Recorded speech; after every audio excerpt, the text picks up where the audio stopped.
ઝૂલો એ ઝૂલો આ શું છે રીંગણનું ટોપું સમજો તો કોને ભાવે છે બહુ આમ જો તો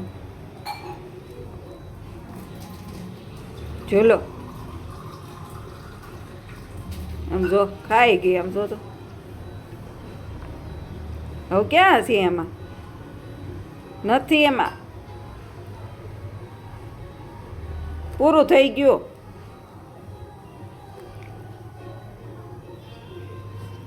એ નથી ખાવાનું કેટલું ખાઈ ગઈ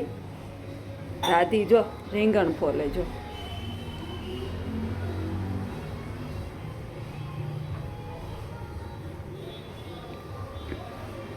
આપ કે તો ઝૂલો ઝૂલો કોને ખાવું છે મમ્મમ